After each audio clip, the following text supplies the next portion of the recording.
The bitter November wind cut through my thin waitress uniform as I huddled near the service entrance of Nocturne, Chicago's most exclusive restaurant. My fingers trembled, partly from cold, partly from exhaustion. I'd been on my feet for 10 hours straight, picking up an extra shift because rent was due in 3 days, and I was still $200 short. Alina, breaks over. The Sokolov party just arrived. Marcus, the floor manager, thrust his head through the doorway, his perpetually furrowed brow deepening when he saw me. Jesus, pull yourself together. These are important clients. I nodded, smoothing my black skirt and adjusting my collar. Important clients meant wealthy Russians, which meant the possibility of better tips if I could make them comfortable. It also meant I could finally put my linguistics degree to good use, even if it wasn't exactly the diplomatic career I'd once dreamed of. The main dining room hummed with quiet conversation and the delicate clink of crystal. Nocturne wasn't merely expensive. It was theatrical, with its soaring ceilings, midnight blue walls, and constellation of hanging lights that mimicked stars against an evening sky. It was a place I could never afford to dine in myself, yet I spent 5 nights a week serving those who could. I approached the private dining room, a secluded alcove separated from the main area by heavy velvet curtains. Before I could announce myself, I heard heated voices speaking rapid Russian. "This territory is non-negotiable, Dmitri." A male voice, low and controlled, but with an edge that made the hair on my arms stand up. "You have until the end of the month." I hesitated, hand frozen midair. The conversation wasn't meant for outsiders' ears. I could turn around, ask someone else to take the table, but then Marcus would question me, and I couldn't afford to lose this job. Drawing a deep breath, I knocked twice and parted the curtains with my practiced professional smile. "Good evening, gentlemen. Welcome to Nocturne." 7 men occupied the table, but my eyes were immediately drawn to him. He sat at the head of the table, a tumbler of amber liquid untouched before him. Unlike the others in their flashy suits and excessive jewelry, he wore a simple black ensemble that seemed to absorb the light around him. His jawline could cut glass, partially obscured by a neatly trimmed beard that didn't quite hide a thin scar running along his right cheek. But it was his eyes that held me, slate gray and utterly still, like the surface of a frozen lake. The man to his right, heavy-set with a gaudy gold watch, responded first. Finally. We'll start with the 82 Bordeaux." I nodded, writing it down. "Excellent choice." "Would you like to see our appetizer menu?" I asked in Russian, the language flowing naturally from my lips before I could think better of it. The temperature in the room seemed to drop 10 degrees. Conversation ceased entirely. The man at the head of the table set down his untouched drink, his gaze now laser-focused on me. I felt naked, exposed, as if he could see through my skin to the rapid flutter of my pulse beneath. "Your Russian is excellent," he said in English, his accent barely perceptible. "Where did you learn to speak it so fluently?" I swallowed hard. Something in his tone suggested this wasn't casual curiosity. "I studied linguistics at Northwestern. Russian was my specialty." "Northwestern," he repeated, as if testing the word. "You're American-born?" "Yes. But my grandmother was from St. Petersburg. She taught me when I was young." He nodded once, his expression unreadable. Then he turned to the heavy-set man beside him and spoke in rapid Russian, too low for me to catch. The man looked surprised, then nodded and stood. "Bring me the wine list," the gray-eyed man said to me in English, dismissing the other men with a slight gesture. They filed out, leaving only him and a stone-faced man standing near the curtain, whom I hadn't noticed before. Security, obviously, from his stance, and the barely concealed bulge of a shoulder holster. I stood frozen, uncertain what had just happened or what protocol to follow. Marcus would kill me if I'd somehow offended our VIP guests. "The wine list," he repeated, his voice softer now, almost gentle, though his eyes remained calculating. "Right away, sir." I turned to leave, my heart hammering in my chest. "What's your name?"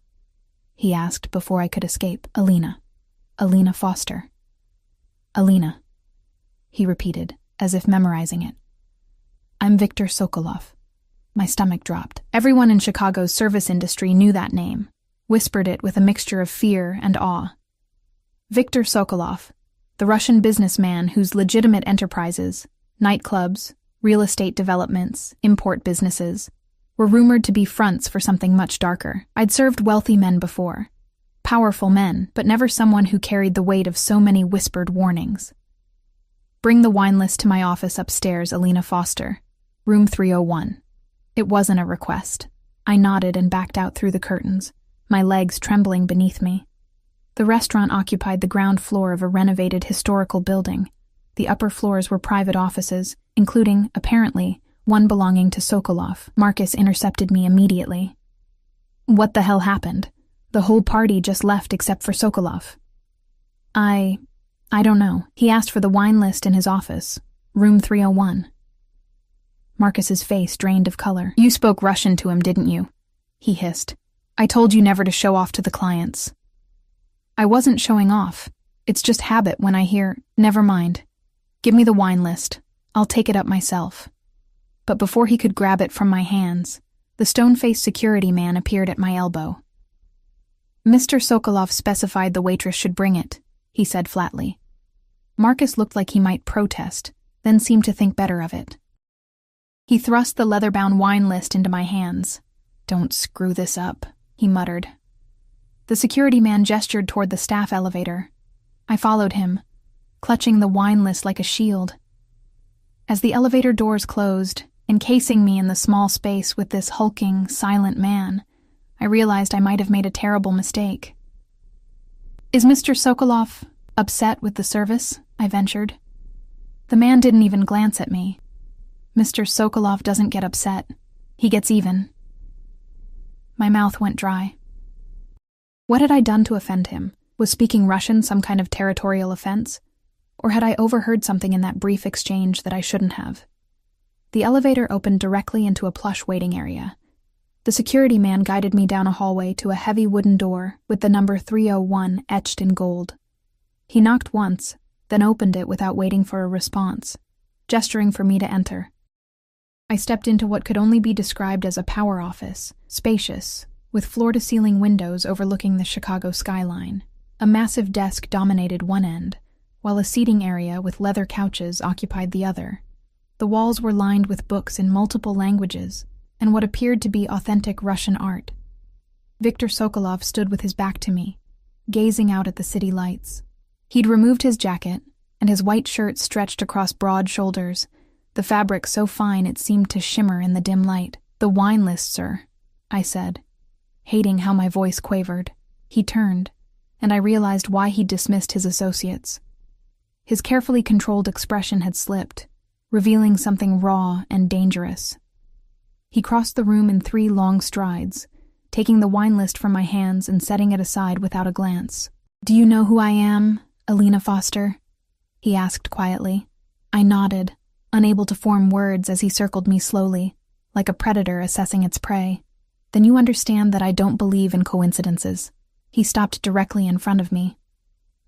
A woman who speaks flawless Russian appears at my private dinner, the same dinner where I'm discussing matters of considerable sensitivity. I'm just a waitress, I whispered. I've worked at Nocturne for 8 months. You can check with... I already have. While you were coming up in the elevator, he nodded toward a laptop on his desk, where I glimpsed what looked like my employee file. Northwestern University, graduated with honors in linguistics, specializing in Slavic languages, minor in international relations. Yet here you are, serving overpriced wine to men like me. Heat crawled up my neck. The economy isn't kind to liberal arts majors. A ghost of a smile touched his lips, transforming his face so completely that for a moment I forgot to be afraid. No, it isn't, but still, an interesting career path. It pays the rent. Most months, anyway. He studied me for another long moment. I fought the urge to fidget under his scrutiny, to explain that my student loans had crushed my dreams of graduate school, that my grandmother's medical bills had drained what little savings I'd managed to accumulate. But something told me Viktor Sokolov wasn't interested in my financial hardships. Your accent, he said finally. Northern region, but with certain inflections I can't quite place. My grandmother was from St. Petersburg, but she lived in Moscow for many years before emigrating. I probably picked up a mixture. He nodded, as if I'd confirmed something. And do you often translate for interested parties? The question carried a weight I didn't understand. I'm not a professional translator, if that's what you're asking. That's not what I'm asking. His voice hardened. Let me be direct. The FBI and CIA both actively recruit linguistics graduates, particularly those specializing in Russian. Have you had any contact with either agency? My blood turned to ice. No, I'm not. I wouldn't. I stopped, took a breath. I'm not working for anyone but Nocturne, Mr. Sokolov. He watched me closely, searching for deception. A pretty girl with your skills could find more lucrative employment than waiting tables. Not without connections, I said, more bitterly than I intended. Something shifted in his expression. Interest, perhaps, or calculation. He moved toward his desk, pressing a button on his phone. Bring tea, he instructed, then gestured to one of the leather chairs opposite his desk. Sit.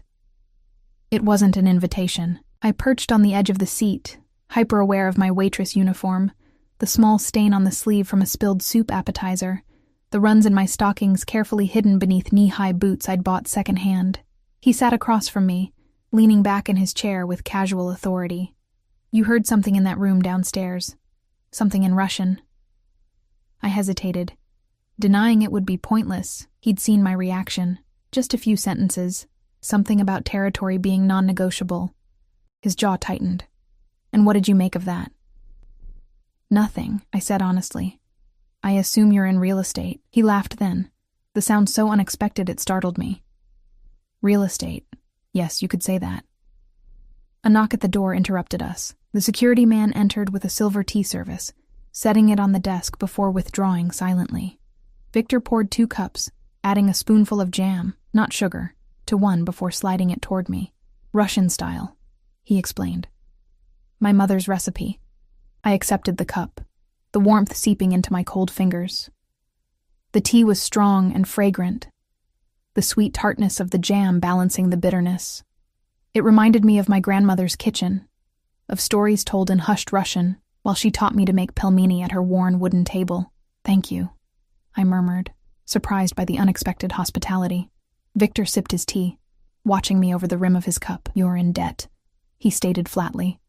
I nearly choked. Excuse me? Student loans. Medical bills for your grandmother. Cancer, yes? And your apartment in Wicker Park isn't cheap, even with 2 roommates. A chill ran through me that had nothing to do with the November cold outside. How could you possibly know that? He didn't answer directly. I have a proposition for you, Alina Foster. I'm not interested in...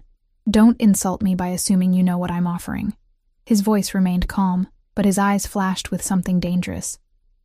I need someone with your skills. Someone who can translate documents, attend meetings as my interpreter. Someone who understands both cultures and can move between them seamlessly. I blinked, trying to process what he was saying. You want to hire me as a translator? As my personal assistant. The position includes a generous salary, benefits, and an apartment in my building on Lakeshore Drive. He named a figure that made me dizzy. 5 times what I made at Nocturne. Your grandmother's medical care would also be covered. I have connections with specialists at Northwestern Memorial. It was too perfect, too precisely tailored to my desperate situation. Why me? You must have dozens of qualified translators at your disposal. I don't trust easily, Alina, but I trust what I can see with my own eyes. And what I see is someone intelligent, someone who needs a lifeline, and someone who now knows enough about my business that leaving you serving drinks to my competitors would be imprudent. The threat was velvet-wrapped, but unmistakable. I set down my teacup with trembling fingers. So it's not really a choice. His expression softened fractionally. We always have choices. Yours is between continuing to struggle, drowning in debt while your grandmother's condition deteriorates, or accepting my offer and changing both your lives overnight. And if I say no, then you walk out of here and return to your life. But you'll be watched, carefully. And if I discover any connection between you and law enforcement, past, present, or future, our next conversation won't be over tea. I should have been terrified. I should have run from that office, reported the implied threat to someone. But as I looked at Viktor Sokolov, at the empire he'd built, at the power he wielded with such casual confidence. I felt something unexpected stir within me, not just fear, but fascination, and beneath it all, a whisper of opportunity I'd thought forever beyond my reach. When would I start? I heard myself ask. Victor's lips curved into a smile that transformed his harsh features. It was the smile of a man who rarely lost. Immediately. In fact, he checked his watch, an elegant timepiece that probably cost more than my annual salary. I don't think you'll be returning to Nocturne at all. But my shift, I can't just disappear. I need to give notice, collect my things from my apartment. All taken care of. Your manager has been informed that you've been hired away. As for your apartment, he pressed a button on his phone again. Alexei will escort you there now to collect whatever you need for tonight. Tomorrow we'll arrange for the rest. The security man, Alexei, appeared in the doorway as if he'd been waiting just outside. Victor rose, extending his hand across the desk. Do we have an agreement, Alina? I stood on shaky legs and placed my hand in his. His skin was warm, his grip firm but not crushing. Yes, I said, sealing my fate with a single word. We have an agreement. As I followed Alexei out, I glanced back one last time. Victor had returned to the window, silhouetted against the glittering Chicago skyline that seemed to bend to his will. In that moment, I understood that I had made a choice that would irreversibly alter the course of my life. I had stepped willingly into the orbit of a dangerous man, drawn by desperation and something else I couldn't yet name, something that both terrified and thrilled me. And as the heavy door closed behind me, I couldn't shake the feeling that I had just traded one form of captivity for another. Only time would tell whether my golden cage would prove to be my salvation or my ruin. The ride to my apartment was silent and tense. Alexei drove a sleek black Escalade with tinted windows so dark they were nearly opaque, navigating through Chicago's nighttime traffic with practiced ease. I sat in the back, my mind racing. Had I really just quit my job and agreed to work for a man who was almost certainly involved in organized crime? What would my grandmother say if she knew? My phone buzzed in my pocket, a text from my roommate, Zoe. Where are you? Marcus is freaking out. I stared at the screen, unsure how to respond. How could I explain what had just happened when I barely understood it myself? Got a new job, coming to get some things. We'll explain later. I typed back, knowing it was woefully inadequate. Alexei parked in front of my building, a converted warehouse with exposed brick and perpetually broken elevators. He followed me silently up 3 flights of stairs, maintaining a respectful distance, but making it clear I wasn't going anywhere without him. You don't have to come inside, I said as I fumbled for my keys. I'll just be a few minutes. His expression didn't change. Mr. Sokolov's instructions were specific. I stay with you. I pushed open the door to find Zoe and our other roommate, Tasha, sitting at our tiny kitchen table, both looking up in surprise. Alina! What the hell? Marcus called saying you abandoned your shift and... Zoe's words died in her throat as she caught sight of Alexei looming in the doorway. Who's that? This is... my new employer's colleague. The words sounded ridiculous even to my own ears. I need to pack some things. I'll be staying somewhere else for a while. Tasha stood, her arms crossed protectively. Are you in some kind of trouble? No, nothing like that. It's a great opportunity, a private translation job. I moved toward my bedroom, avoiding their concerned gazes. I'll call you tomorrow and explain everything. My room was barely large enough for a double bed and a dresser, but it had been my sanctuary for the past 2 years. I grabbed my largest duffel bag and began stuffing it with essentials.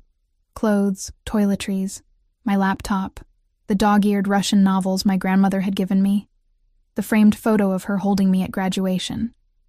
I changed quickly out of my waitress uniform into jeans and a sweater, suddenly desperate to shed any connection to Nocturne. As I packed, reality began to sink in. I was leaving everything familiar to work for a man I'd just met. A man who had effortlessly discovered my financial situation, my grandmother's illness, my address. A man who had implied, quite clearly, that refusing him wasn't really an option. Yet beneath the fear lurked a traitorous whisper of excitement. For months I'd been drowning, watching my dreams recede further with each bill that arrived. Now, suddenly, I had been plucked from that slow demise and dropped into, what? Danger, certainly, but also possibility. Alina. Zoe appeared in my doorway, keeping her voice low. What's really going on? Who is this guy? I zipped my bag closed. His name is Viktor Sokolov. He needs a Russian translator and assistant. Her eyes widened. Sokolov? The nightclub owner? The one they say is connected to... I know who they say he is. I cut her off, glancing nervously toward the living room where Alexei waited. But the pay is incredible, Zoe, and he's offering to help with Grandma's medical bills. That doesn't sound suspicious to you? Zoe hissed. No one offers something like that without expecting something in return. He expects me to work for him, to translate, to assist with his business. His business, she repeated skeptically. And what exactly does that involve? I shouldered my bag. I don't know yet. But it has to be better than watching Grandma waste away because we can't afford better care. Zoe grabbed my arm. At least tell me where you're going, and promise you'll call tomorrow. Lakeshore Drive, some building he owns. And yes, I promise. She released me reluctantly. Be careful, Alina. Men like that. They think they own everything they touch. Her words followed me as Alexei escorted me back to the waiting SUV, my hastily packed bag slung over my shoulder. The Chicago night had turned colder, and a light snow was beginning to fall, melting as it hit the pavement. The drive to Lakeshore Drive took 20 minutes. We pulled up to a sleek high-rise overlooking the lake, its glass and steel facade glittering against the night sky. A uniformed doorman rushed forward with an umbrella as Alexei opened my door. Ms. Foster, the doorman greeted me, as if he'd been expecting me all evening. Welcome to the Sovereign. Mr. Sokolov asked me to show you to your apartment. Thank you, I managed, following him into a lobby more suited to a luxury hotel than an apartment building. Marble floors, crystal chandeliers, a bubbling fountain in the center. It was a world away from my drafty warehouse conversion. The elevator required a key card to access the upper floors. The doorman swiped his, pressing the button for the 32nd floor. Mr. Sokolov occupies the penthouse on 40, he informed me, as if sharing a valuable secret. But he thought you might prefer something a bit more intimate. The elevator doors opened directly into a foyer. The doorman handed me a key card and a small envelope. Your keys and some welcome information. If you need anything at all, the concierge desk is staffed 24 hours. I thanked him, waiting until he disappeared back into the elevator before exploring my new... home? Prison? I wasn't sure which term applied. The apartment was stunning. A corner unit with floor-to-ceiling windows showcasing Chicago's glittering skyline and the dark expanse of Lake Michigan beyond. The furnishings were sleek and modern, in shades of cream and pale blue. A fully equipped kitchen gleamed with stainless steel appliances I'd never use. I could barely cook ramen without burning it. The living room featured a massive television and plush sofa, a small dining area, a study with empty bookshelves waiting to be filled. And through a set of double doors, a master bedroom with the largest bed I'd ever seen, draped in what looked like impossibly expensive linens. The attached bathroom had a rainfall shower and a deep soaking tub that made me want to weep with longing. My apartment had only a cramped stall shower with perpetually lukewarm water. On the bed lay a large white box tied with a black silk ribbon. I approached it cautiously, as if it might contain something dangerous. Inside, nestled in tissue paper, was a silk nightgown in deep burgundy with a matching robe. Both were obviously expensive, both were exactly my size, and both made my face burn with implications I wasn't ready to contemplate. Beneath them was a handwritten note on heavy cream stationery, for your comfort. We begin tomorrow, 8 a.m. V. I closed the box quickly, pushing it to the far side of the bed. Whatever Viktor Sokolov might expect from me, that was a boundary I wasn't willing to cross. I'd agreed to be his assistant, not his plaything. Still, as I unpacked my meager belongings, my faded jeans looking shabby against the pristine closet, my worn paperbacks dwarfed by the empty bookshelves, I couldn't help but feel that I'd stepped into a world where the usual rules no longer applied. A world where men like Viktor Sokolov took what they wanted, regardless of boundaries or consent. I took a long shower, letting the hot water, actually hot for once, ease the tension from my muscles. I dressed in my own pajamas, a threadbare Northwestern t-shirt and flannel pants, a small act of defiance against the silk lingerie still in its box. Sleep seemed impossible, but exhaustion eventually won out. I drifted off to the unfamiliar sounds of the luxury building, the distant hum of the heating system, the occasional ping of the elevator, the muffled voices of wealthy neighbors returning from late dinners or theater outings. So different from my apartment, with its shouting neighbors and perpetually barking dog and garbage trucks at 4 a.m., I awoke to sunlight streaming through windows I'd forgotten to cover and the disorienting sensation of not knowing where I was. For a moment, I thought I was back in my childhood bedroom. Then reality crashed down, and I remembered. Viktor Sokolov. The offer I couldn't refuse, the apartment that wasn't really mine. My phone showed 7:15 a.m. and 3 missed calls from Zoe. I'd call her back later, when I had something concrete to tell her. First, I needed coffee and time to prepare myself for whatever the day might bring. The kitchen, I discovered, was fully stocked. Premium coffee beans, organic milk, fresh fruit, pastries that looked like they'd come from a high-end bakery. I brewed a pot of coffee stronger than I usually made it, needing the extra caffeine to sharpen my wits. At 7:55, as I was deliberating over what to wear, how did one dress for a first day as a Russian mobster's assistant, my phone rang with an unfamiliar number. "Good morning, Ms. Foster," a crisp, professional female voice. "This is Irina, Mr. Sokolov's executive manager. A car is waiting for you downstairs. Mr. Sokolov is expecting you at his private residence." His residence? I'd assumed we'd be meeting at an office. "I'll be right down." I opted for the most professional outfit I'd brought. Black pants, a gray sweater, and ankle boots. My one concession to style was a vintage silk scarf, a gift from my grandmother, which I knotted at my neck, a touch of mascara, a swipe of tinted lip balm, and my hair pulled back into a neat bun, completed what I hoped was a competent, forgettable look.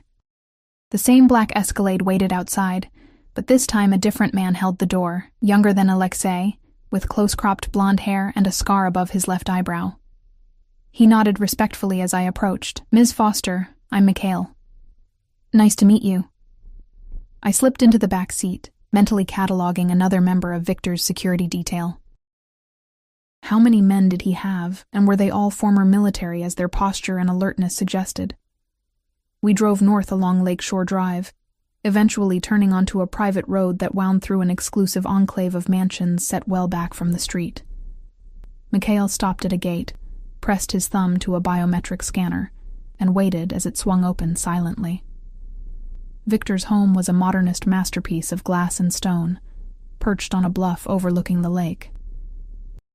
A series of geometric volumes stacked like a sophisticated puzzle, it managed to be both imposing and somehow organic, as if it had grown naturally from the rocky shoreline. Mikhail escorted me to a massive front door that swung open before we reached it. A slender woman in her 50s, with ash-blonde hair pulled into a severe bun, greeted us in the soaring entry hall. "Ms. Foster, I'm Irina Petrova." Her accent was pure Moscow, her handshake brisk and efficient. "Mr. Sokolov is in his study. Follow me, please." I trailed behind her through the house, trying not to gawk at my surroundings. The interior was minimalist, but clearly expensive, with museum-quality art on the walls and furnishings that looked both beautiful and uncomfortable. We passed several security men stationed throughout the house, each nodding respectfully to Irina as we passed. She stopped before a set of double doors, knocking once before opening them. "Ms. Foster is here, sir." Viktor Sokolov stood beside a wall of windows overlooking Lake Michigan, silhouetted against the morning light. Unlike the previous night, when he'd been dressed for business in his perfect black suit, today he wore dark jeans and a charcoal cashmere sweater that somehow made him look more dangerous, not less. "Alina, welcome."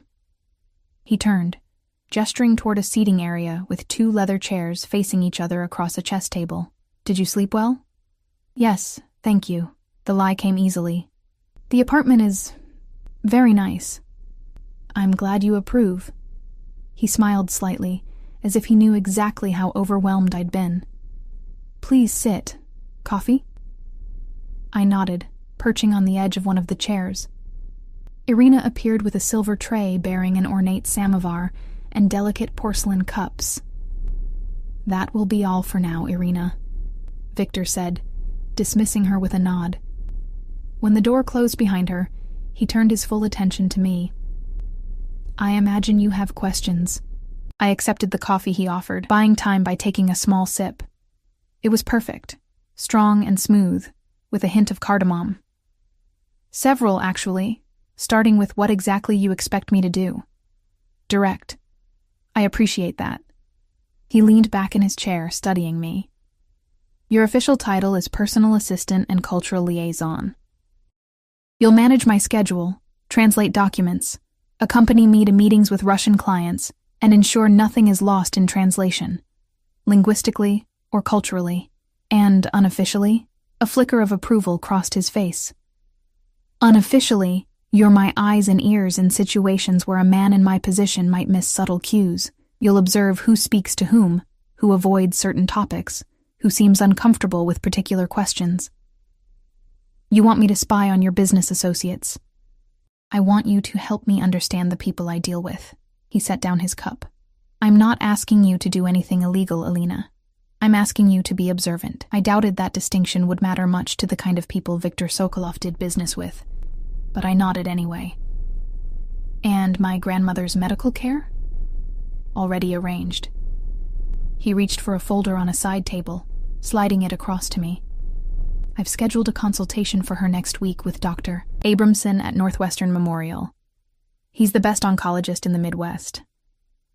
I opened the folder with shaking hands. Inside were detailed medical records. My grandmother's entire history with stage 3 ovarian cancer, including treatments attempted and failed. Records I knew for a fact were protected by privacy laws. How did you get these? I whispered. Victor shrugged, as if the answer were obvious. Money opens most doors, Alina. Information is just another commodity. I should have been outraged at the invasion of privacy.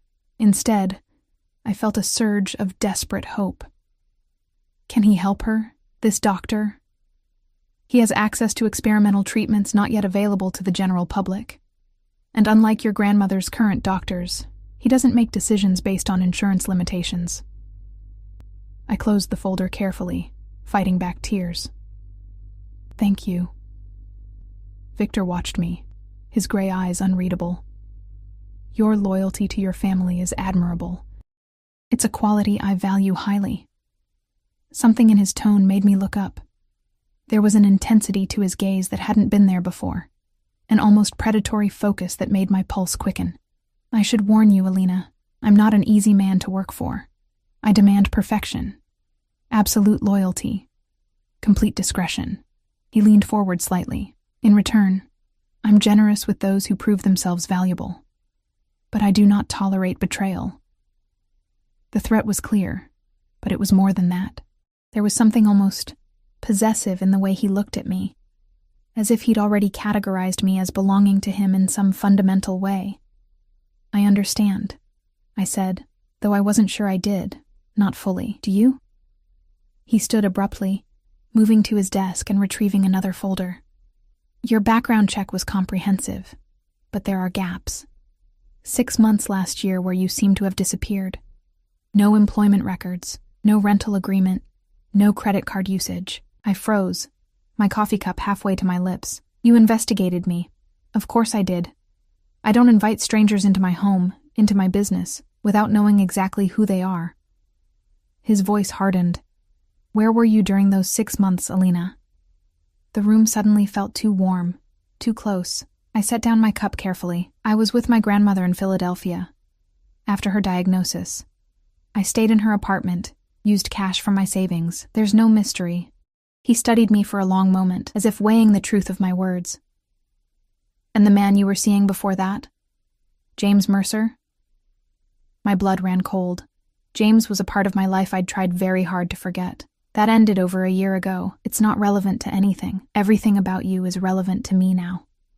Victor returned to his chair, his movements fluid and controlled. Mercer works for the Chicago Tribune. Crime Beat, specializing in organized crime investigations.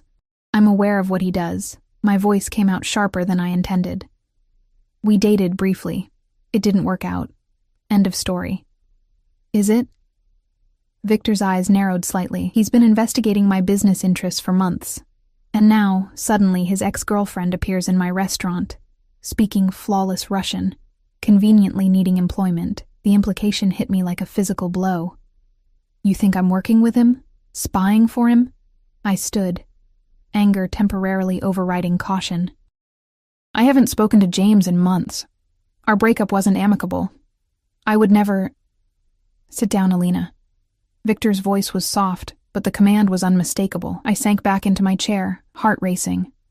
I believe you, he said after a moment, but understand my position. Trust must be earned. And until it is, you will be watched. Your communications monitored. Your movements tracked. You can't do that. But even as I protested, I knew he could, and would. I can. I am. He leaned forward, his gaze holding mine. Consider it a probationary period. Prove your loyalty, and you'll find I can be very generous. Very protective of what's mine. What's mine. The possessive phrasing sent a shiver down my spine. Part fear, part something else I didn't want to examine too closely. I'm not yours, I said quietly. I'm your employee. A smile curved his lips, not reaching his eyes. For now. Before I could respond to that loaded statement, the study door opened and Irina appeared, her expression apologetic. Mr. Sokolov, Mr. Petrov has arrived for your 9:30 meeting. Victor nodded, straightening. Show him to the conference room. I'll join you shortly. He turned back to me as Irina withdrew. Your first official duty. Mr. Petrov speaks very little English, and I need to ensure nothing is lost in translation. I stood, grateful for the interruption and the chance to regain my composure. Of course.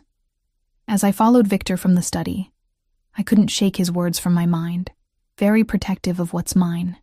For now, the implications hung in the air between us, unspoken but unmistakable. I had agreed to work for Viktor Sokolov out of desperation, seeing only the lifeline he offered for my grandmother. I hadn't considered that he might want more than my linguistic skills, that the golden cage he'd built might be designed to hold more than just a translator. And as we entered the conference room, where a heavy-set man with a florid face stood waiting, I realized with growing unease that I had walked willingly into the orbit of a man who took what he wanted, and who, for reasons I didn't yet understand, had decided that he wanted me. Mr. Petrov proved to be a challenging first assignment. He spoke a regional dialect of Russian filled with slang and obscure idioms, and he talked rapidly, often slurring words together. But years of practice with my grandmother's friends had prepared me well. I kept pace, translating his rapid-fire negotiation with Victor about import licenses and shipping routes, with only occasional pauses to clarify a term.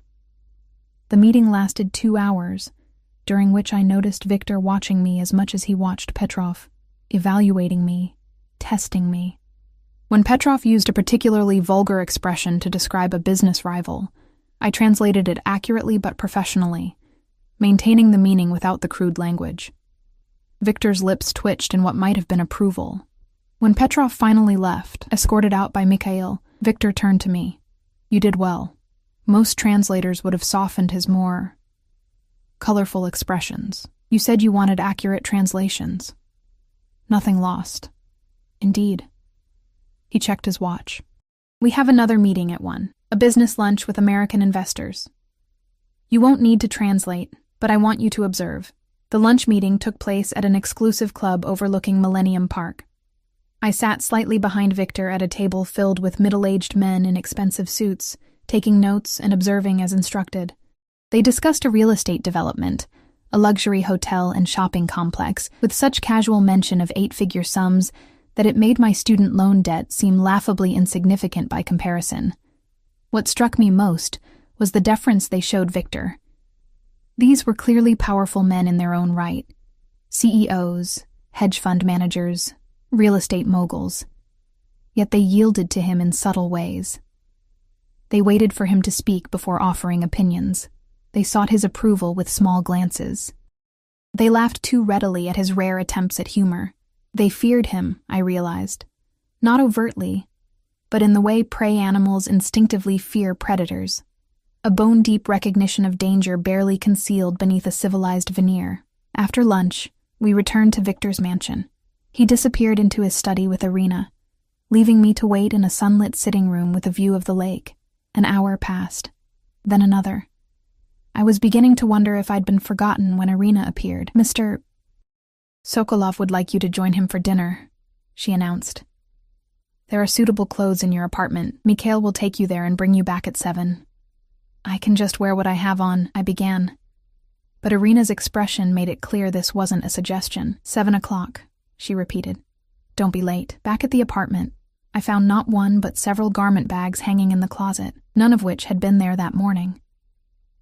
Each contained an evening outfit, complete with accessories, all in my size, all from designers I'd only read about in magazines.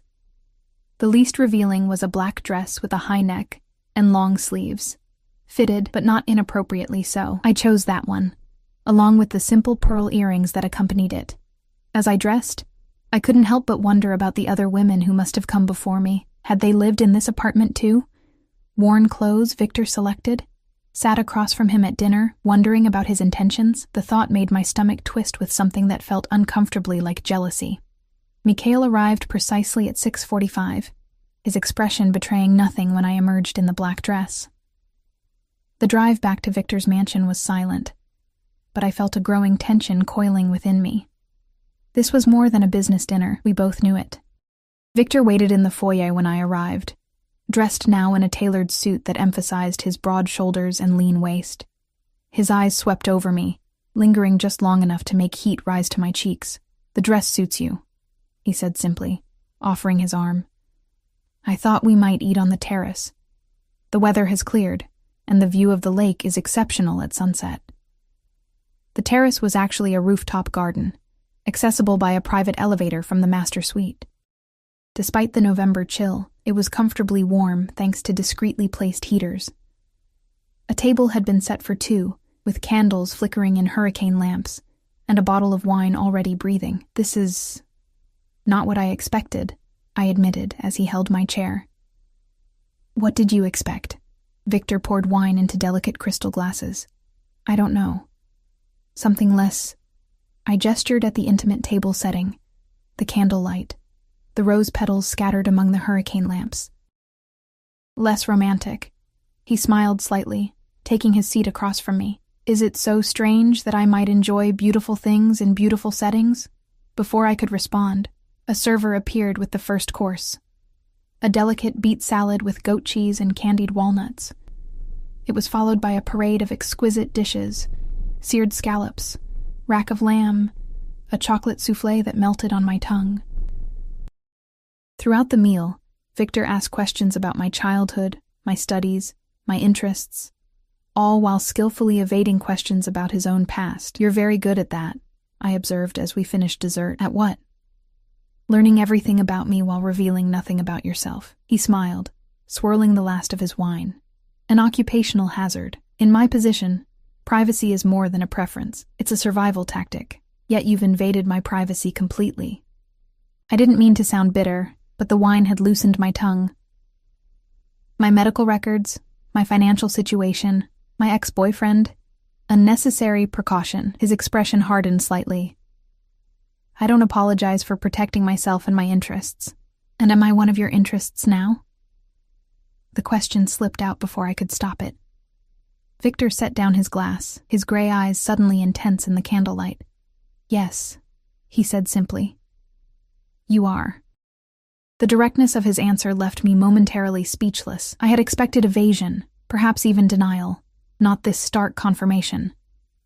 Why? I finally managed. He considered me for a long moment. You remind me of someone I once knew. Someone who spoke her mind regardless of consequences. Someone who didn't cower, his lips curved in a half-smile. It's refreshing in a world where most people are too afraid to meet my eyes. I'm not afraid of you. The lie tumbled out easily. No? He leaned forward slightly, his voice dropping. You should be. A shiver ran through me that had nothing to do with the evening air. Is that a threat? A fact. Victor stood, moving to the edge of the terrace where the Chicago skyline glittered against the night. I've done things that would terrify you, Alina.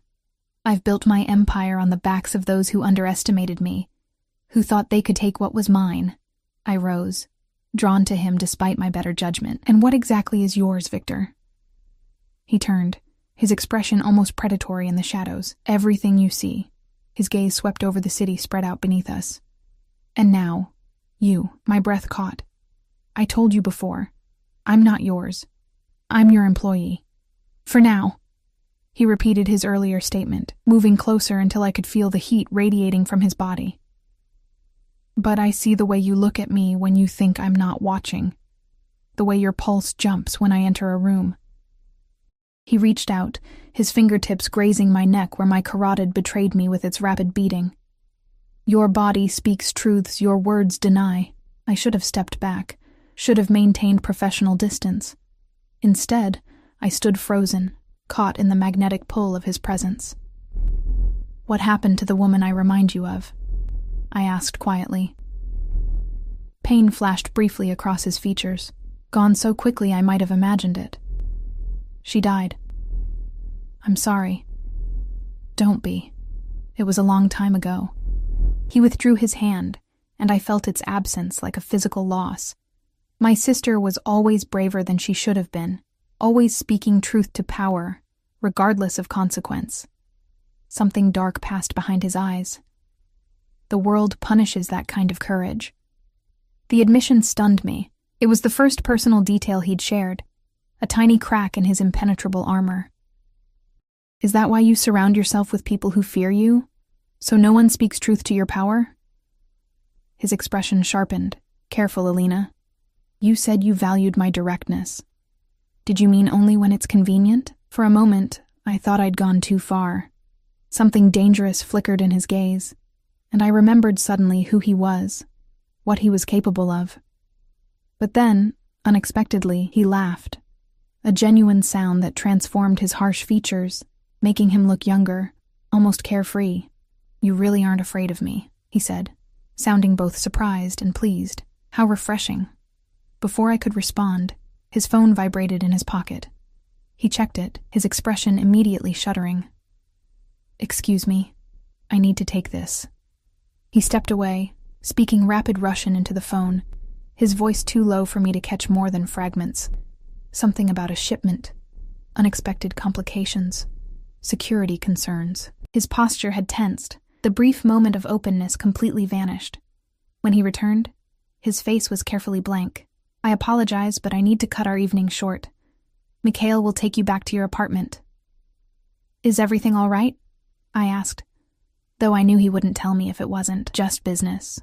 He escorted me to the elevator, his hand resting lightly on the small of my back. In the confined space, his cologne, sandalwood and something darker, more primal, enveloped me. Tomorrow, 8 o'clock, Irina will brief you on the week's schedule. The doors opened, and Mikhail was already waiting in the foyer, car keys in hand. Victor's fingers lingered on my back, a gentle pressure that nonetheless sent heat spreading through my body. Good night, Alina, he murmured, his lips close enough to my ear that I could feel his breath. Sweet dreams. The drive back to my apartment passed in a blur. My mind replayed every moment of the evening, every touch, every loaded glance. I was attracted to him. I couldn't deny it any longer. Attracted to a man who was dangerous, powerful, possibly criminal. A man who had all but stated his intention to possess me. What kind of woman did that make me? Sleep eluded me that night. I tossed and turned, my thoughts chasing each other in endless circles. Just before dawn, I gave up and called my grandmother. Despite the early hour, she answered on the second ring. Alinachka, she greeted me in Russian, her voice warm despite the weakness underlying it. I was just thinking about you. I miss you, babushka. I curled around my phone like a lifeline to sanity. How are you feeling? The same. But never mind that. Tell me about this new job of yours. So mysterious. Your message said only that you're working as a translator now? I hesitated. How much should I tell her? Nothing that would worry her, certainly. Yes, for a Russian businessman. It's a good opportunity. Russian? Is he handsome, this businessman? I laughed despite myself. Ever since my breakup with James, she'd been not so subtly pushing me to date again. Babushka, please. It's not like that. If you say so. I could hear the smile in her voice. But you know what they say. Russian men make passionate lovers but terrible husbands. I'll keep that in mind, I said dryly. Listen, something else good has happened. I've arranged for you to see a specialist at Northwestern Memorial, Dr. Abramson. He's supposed to be the best, and he has access to treatments your current doctor doesn't. Silence greeted this announcement. Then, cautiously, Alinochka, how can you afford such a doctor, even with insurance? My new employer offers excellent benefits. The lie came easily. Please don't worry about the cost. Just focus on getting better. More silence. Then, in Russian, this man you work for, what is his name? I should have anticipated the question. My grandmother had lived through the Soviet era. She understood power structures, knew how to read between lines. Viktor Sokolov, I admitted finally. Her sharp intake of breath was audible even through the phone. Sokolov, she repeated, switching to Russian, the one they call the Wolf of Chicago. You know of him? I sat up straighter. Not personally, but his reputation, it reaches even to the old Russian community here. Her voice lowered. They say he controls half the city, that nothing moves through Chicago without his permission. Those are just rumors, I said, without conviction. Perhaps, she paused. But be careful, my Alinochka. Men like that. They take what they want and leave destruction in their wake. Almost exactly what Zoe had said. Was I the only one who couldn't see the danger clearly? I'll be careful, I promised. I should go. I have to be at work soon. I love you, Babushka. I love you too, my heart. Call again soon. I hung up, my grandmother's warning echoing in my mind as I prepared for my second day as Viktor Sokolov's assistant. The Wolf of Chicago. The nickname suited him. Predatory, territorial, dangerous when cornered. Mikhail picked me up at precisely 7:30. His taciturn presence now almost familiar. This time, we drove not to Victor's mansion, but to a nondescript building in the West Loop. Unlike his home, this building had multiple layers of security. A gated parking garage with armed guards, biometric scanners at every door, cameras covering every angle. What is this place? I asked, as Mikhail escorted me through a maze of corridors. Mr. Sokolov's primary office. He offered nothing more. We finally reached a large open workspace with perhaps a dozen people, all busy at computers or on phones. To one side was a glass-walled conference room where Victor sat with Irina and several men in suits, studying documents spread across the table. Irina spotted me and hurried over. Good, you're here. Mr. Sokolov has a delegation arriving from Moscow at 11. They'll be expecting traditional hospitality. I've prepared briefing materials for you. She handed me a thick folder. Memorize these profiles before they arrive. The next 3 hours passed in a blur of preparation. I studied the profiles of 6 Russian businessmen, committed their preferences to memory, everything from favorite drinks to personal feuds, and helped arrange a traditional Russian lunch spread. When the delegation finally arrived, I greeted each man by name in Russian, mentioning personal details that clearly pleased them. Throughout the lunch meeting, I translated seamlessly, keeping pace with technical discussions about shipping routes and import regulations. Occasionally, I caught Victor watching me with an expression I couldn't quite interpret, something between approval and possessiveness. After the Russians left, Victor beckoned me into his private office, a space as minimalist and imposing as his home study. You impressed our guests, he said, gesturing for me to sit. Fedorov particularly mentioned your knowledge of his hometown. Thank you. I took the offered seat, acutely aware of being alone with him again. The briefing materials were thorough. I require thoroughness in all things. His gaze lingered on me, making the double meaning clear, which is why I have another task for you. He slid a folder across his desk. Inside was a dossier on James Mercer, my ex-boyfriend. Photos of him entering and leaving his apartment, transcripts of phone calls, copies of recent articles he'd written. What is this? I asked, though it was obvious. Your former lover has become problematic. His latest investigation focuses on my shipping operations. I need to know what he knows. I closed the folder, pushing it back toward him. I told you. I haven't spoken to James in months. We didn't exactly part on good terms. Precisely why he won't suspect your motives if you reconnect. Victor leaned forward, his expression hardening. Call him. Suggest drinks. Reminisce about old times. Find out what he's working on. You want me to spy on him? My voice was flat.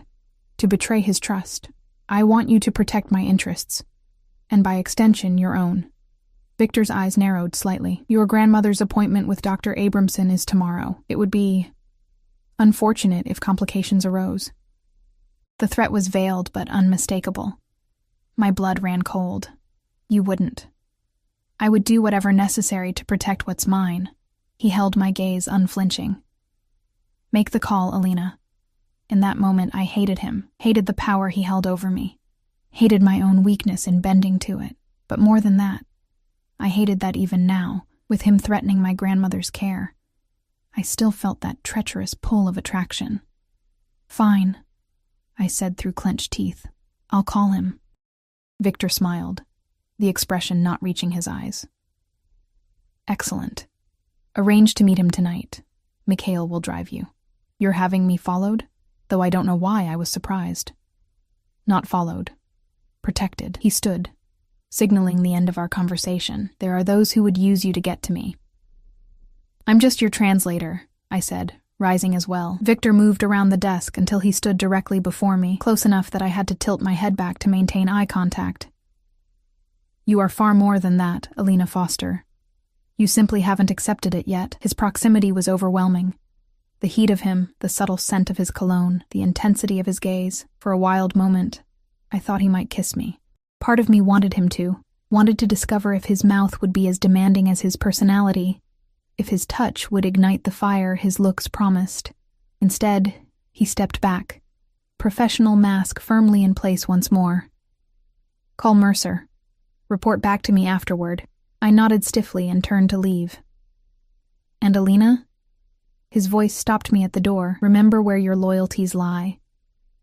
I looked back at him, at this man who had upended my life in less than 48 hours. Do you really think loyalty can be bought, Victor? Something flickered in his eyes, surprise, perhaps, or respect. Everything has a price. You, of all people, should understand that by now. I left without responding, the truth of his words burning like acid in my throat, because he was right. I had sold my skills, my time, my integrity, all for my grandmother's medical care. What did that say about me? What else might I be willing to sacrifice?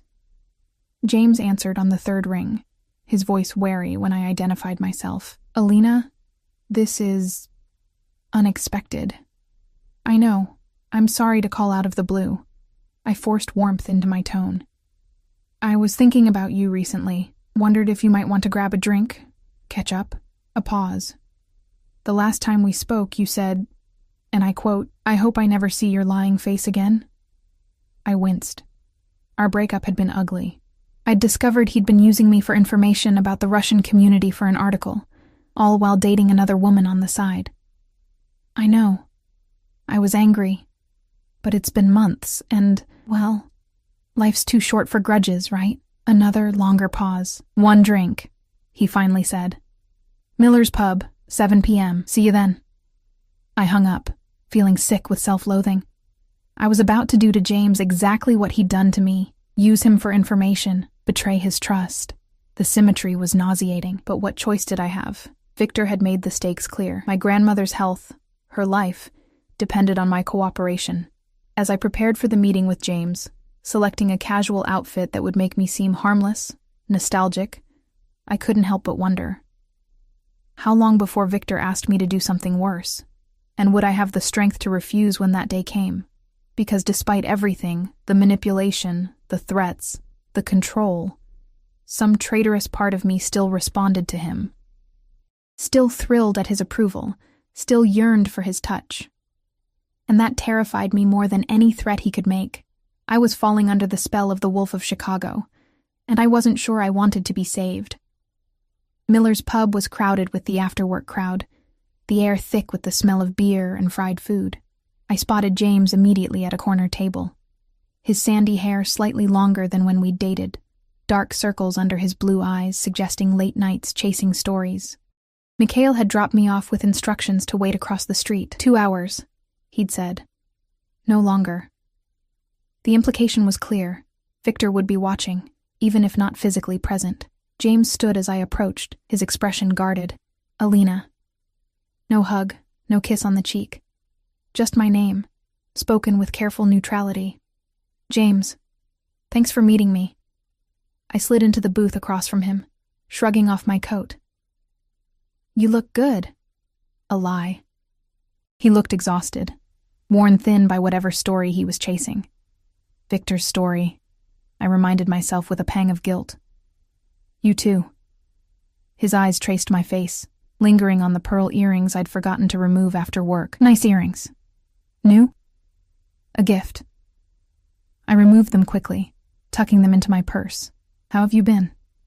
Busy. You know how it is with the paper, always chasing the next deadline. He signaled a waitress. What are you drinking? Vodka tonic.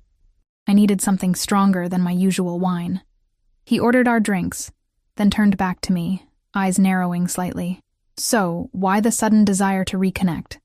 Last I checked, you hated my guts. Direct, as always. It was what had attracted me to him initially. His refusal to play games, to sugarcoat truth.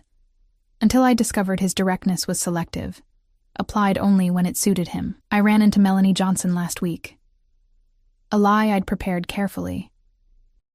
Melanie was a mutual friend from Northwestern, someone I knew he still kept in touch with. She mentioned you were working on a big story. It made me realize how petty our fight seems now. We were good together, before I used you for information and cheated on you. His smile was self-deprecating.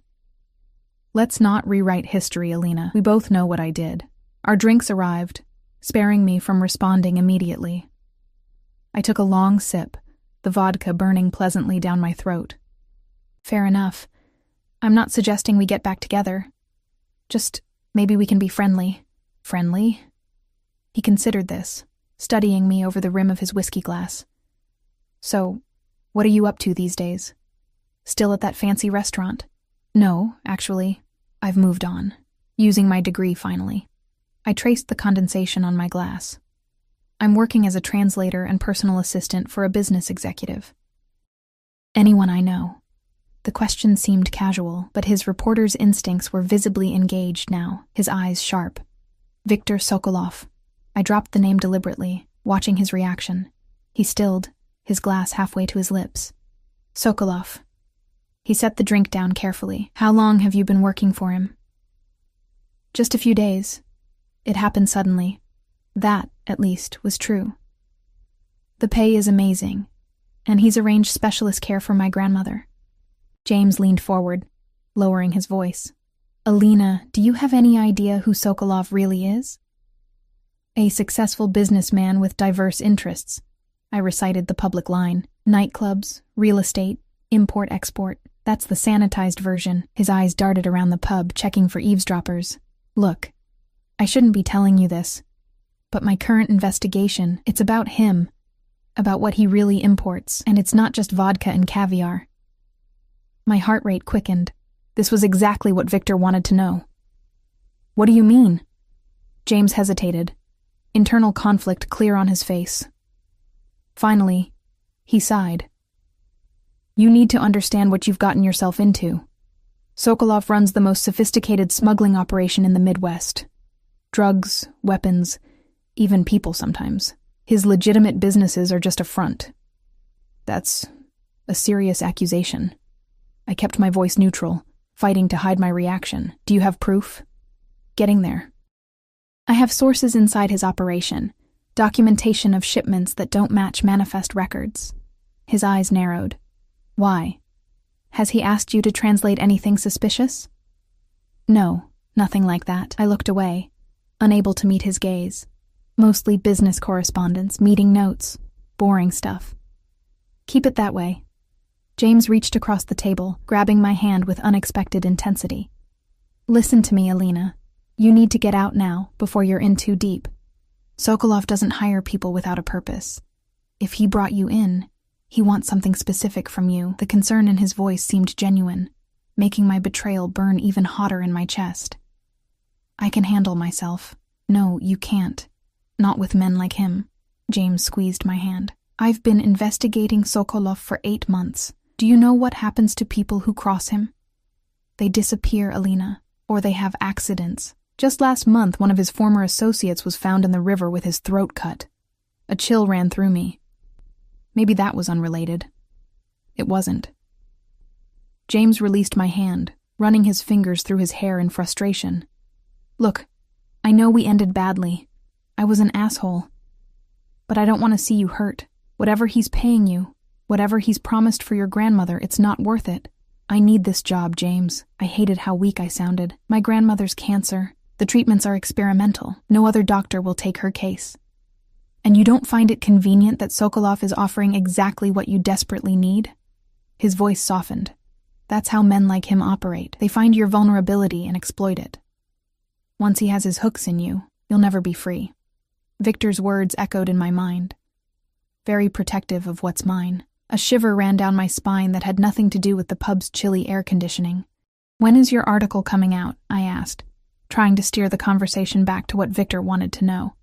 "Soon. Few weeks, maybe less. I'm meeting a key source tomorrow night." He leaned forward again. "Alina, promise me you'll be careful. Don't sign anything. Don't agree to anything that feels wrong. And if you see or hear anything suspicious, call me, day or night." I nodded, guilt churning in my stomach. "I promise." We finished our drinks with forced small talk about mutual friends, the approaching holidays, neutral topics that didn't touch on Victor or James's investigation. When we parted outside the pub, he hugged me briefly. "I mean it, Alina. Be careful. And call me if you need anything." "I will," I lied, watching him walk away, knowing I'd just betrayed him all over again. Mikhail was waiting exactly where he'd left me, the black Escalade idling at the curb. He didn't ask questions as I slid into the back seat, just pulled smoothly into traffic. "Mr. Sokolov wants to see you," he said, after several minutes of silence. "We're going to his residence." It was nearly 9 p.m. when we arrived at Victor's mansion. The night was clear but bitterly cold. The lake a vast darkness beyond the house's glowing windows. Mikhail led me directly to Victor's study, where he sat behind his desk reviewing documents. "Alina." He looked up as I entered, dismissing Mikhail with a nod. "How was your reunion with Mr. Mercer?" I sank into a chair, suddenly exhausted. Illuminating. "Tell me everything." And so I did, recounting James's warnings, his timeline for the article, the meeting with his source scheduled for tomorrow night. With each word, I felt myself sinking deeper into Victor's world, becoming more complicit in whatever he might do with this information. Victor listened without interruption, his expression unreadable. When I finished, he poured 2 glasses of vodka from a crystal decanter, handing one to me before taking his seat again. "You did well," he said finally. "Mercer trusts you, despite your history. That's useful. He was trying to protect me from you." I took a large swallow of vodka, welcoming its numbing effect. "He said people who cross you have accidents." Victor's expression darkened. "Mercer should be more careful about making accusations without proof." "Is he wrong?" I met his gaze steadily. "Have people who crossed you had accidents?" A dangerous silence fell between us. I'd gone too far, pushed too hard. But I needed to know what kind of man I was truly working for, what kind of danger I was in. "In my world," Victor said finally, his voice low, "disloyalty has consequences. Yes, people who have betrayed me have suffered for it. I make no apologies for protecting what's mine. And am I yours now, expected to betray friends, spy on former lovers, all to protect your interests?" He studied me for a long moment, his gray eyes unreadable in the dim light. "You made a choice, Alina. When you accepted my offer, you chose sides. There's no middle ground in this. I chose my grandmother's life," I countered, the vodka making me bolder than I should have been. "Not to become your spy. Yet here you are, reporting on Mercer's activities." His voice held no judgment, merely stating facts. We all make compromises. The question is whether we can live with them. The truth of his words hit me like a physical blow. I had compromised myself willingly, trading information for my grandmother's care. Where would it end? What else would I be willing to do to keep her alive? I should go, I said, setting down my glass with shaking hands. It's been a long day. Stay. The word was both command and request. It's late, and the weather is turning. There are guest rooms here. I hesitated. Staying in Victor's home felt like crossing yet another boundary, moving closer to the invisible line I'd been approaching since our first meeting. I have nothing with me, I said weakly. No change of clothes, no. That can be arranged. He pressed a button on his desk phone. When Irina answered, he spoke briefly in Russian, too low for me to catch. Minutes later, a young woman I hadn't seen before appeared with a neatly folded stack of clothes. For Ms. Foster, she said, placing them on a side table before disappearing again. Victor gestured toward them. Problem solved. I felt manipulated, maneuvered into staying, yet part of me was relieved not to return to the empty apartment. At least here, the nature of my cage was honest, no illusions of freedom or choice. Fine. I stood, gathering the clothes. Where? Irina will show you. He rose as well, moving around the desk to stand before me. Thank you, Alina. For tonight. I know it wasn't easy. For a moment, I glimpsed something genuine in his expression, perhaps even regret. But it was gone as quickly as it appeared, replaced by his usual mask of control. Irina appeared in the doorway, efficient as always. This way, Miss Foster. The guest room was luxurious, with a 4-poster bed and a bathroom larger than my entire bedroom at the apartment I shared with Zoe and Tasha. The clothes provided were simple but expensive. Silk pajamas, a cashmere robe, even a toothbrush and toiletries arranged neatly in the bathroom. Everything anticipated, every need met. The perfect golden cage. I showered, letting hot water sluice away the day's tensions, trying not to think about James's warnings or Victor's veiled threats. When I emerged, wrapped in the plush robe, I was startled to find Victor himself waiting in a sitting area adjacent to the bedroom. I thought you might like tea before bed. He gestured to a silver service on the coffee table. My mother's recipe again. I clutched the robe tighter around myself, acutely aware of my vulnerability. Thank you, but I'm very tired. He ignored my implicit dismissal, pouring tea into 2 delicate cups. My sister had trouble sleeping too, especially after our parents died. Tea was the only thing that helped. The casual mention of his sister, the second personal detail he'd shared, caught me off guard. What was her name? I asked, sitting across from him despite my better judgment. Natasha. His expression softened slightly. She was 3 years younger than me, brilliant, headstrong, much like you. What happened to her? I accepted the tea he offered, the familiar scent of black tea and raspberry jam, strangely comforting. Victor's jaw tightened. She got involved with the wrong people. Trusted someone she shouldn't have. He looked away, toward the windows where snow had begun to fall in gentle flurries. She paid for that mistake with her life.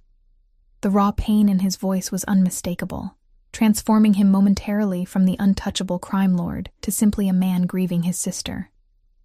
I wanted to reach out, to offer comfort, but I remained frozen, unsure of the boundaries between us. I'm sorry, I said instead, the words inadequate but sincere. It was a long time ago. He took a sip of his tea, composure returning. After she died, I swore I would never again lose someone under my protection. That's why I'm vigilant about threats, why I require absolute loyalty. Is that what I am? Someone under your protection? His gaze locked with mine, intense and uncompromising. Yes, whether you want to be or not. I never asked for that, yet here you are. He set down his cup, leaning forward slightly. You could have walked away that first night, Alina. Refused my offer, taken your chances, but you didn't. Something in you recognized something in me. Desperation, I countered. Not recognition. Is that what you tell yourself? His voice dropped lower, more intimate. That you're here only for your grandmother's treatment? That you feel nothing when we're together like this? Heat bloomed in my chest, spreading upward to my face. What I feel or don't feel is irrelevant. You're my employer. We both know it's more than that. He reached across the space between us, his fingers brushing a damp strand of hair from my face. The contact, though fleeting, sent electricity racing along my skin. From the moment you spoke Russian in that restaurant, something changed. For both of us. I should have pulled away, should have maintained the professional distance I'd been clinging to. Instead, I found myself leaning subtly into his touch, my body betraying me as it had from the beginning. This is a bad idea, I whispered. Undoubtedly. His hand cupped my cheek now, thumb tracing my lower lip in a gesture both tender and possessive. I am not a good man, Alina. I've done things that would horrify you. I will continue to do them. That's the world I live in. Then why am I here? Really? His eyes darkened, pupils dilating. Because when I look at you, I see a light I thought had gone out of my life forever. Because despite everything, the danger, the complications, the risk to my organization, I can't seem to stay away from you. The confession hung between us, raw and unexpected. Viktor Sokolov, the Wolf of Chicago, admitting vulnerability. It should have humanized him, made him less frightening. Instead, it made him more dangerous, because now the attraction I'd been fighting wasn't just physical. It was something deeper, a recognition of shared loneliness, of kindred spirits trapped in different cages. Victor, I began, unsure what I even wanted to say. But before I could continue, his phone vibrated sharply. He checked it, his expression instantly hardening. I have to go. He stood, professional mask firmly back in place. Business that can't wait. Sleep well, Alina. We'll talk in the morning. And then he was gone, leaving me alone with cooling tea and confused emotions. I retreated to the massive bed, burying myself beneath luxurious covers, but sleep remained elusive. My mind replayed every moment with Victor. The threats and the tenderness, the danger and the protection, the manipulation and the honesty. I was falling for a man who lived in shadows, who held my grandmother's life in his hands, who admitted freely to having enemies killed. What did that say about me? Morning came too quickly, pale winter sunlight filtering through heavy curtains. I dressed in the clothes provided, a cashmere sweater and tailored slacks that fit perfectly, raising questions about how Victor knew my exact size. Irina was waiting when I emerged from the guest room. Mr. Sokolov had to leave early on business. He asked me to inform you that your grandmother's appointment with Dr. Abramson is at noon. Mikhail will take you there. Thank you. Relief and disappointment warred within me. Relief at not having to face Victor after last night's charged encounter. Disappointment for exactly the same reason. The drive to Northwestern Memorial passed in tense silence. My grandmother was already in the waiting room when I arrived, her thin frame drowning in a coat too large for her diminished body. She brightened when she saw me, rising shakily to embrace me. "Alinochka?" she murmured in Russian, her voice weaker than it had been just days ago on the phone. "You look different." "Do I?"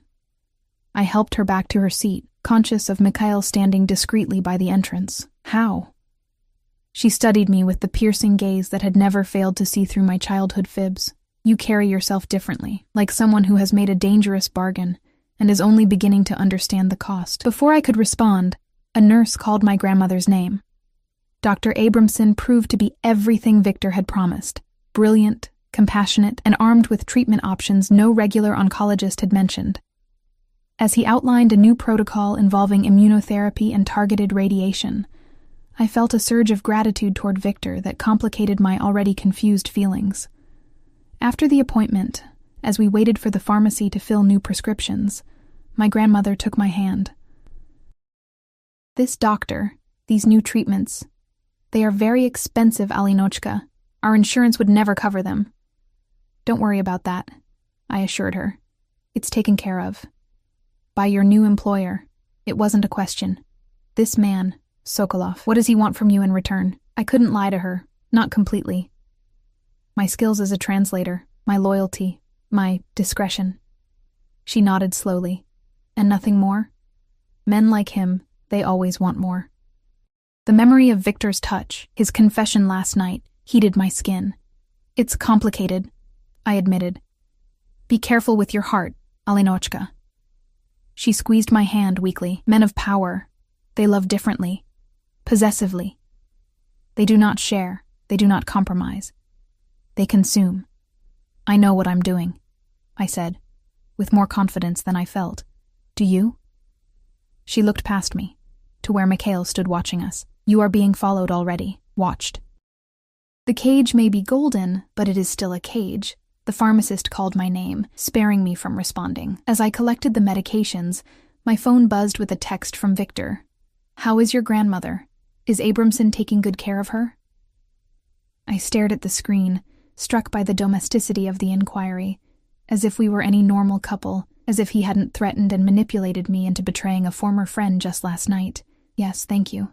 New treatment plan looks promising. I hesitated, then added, She likes him.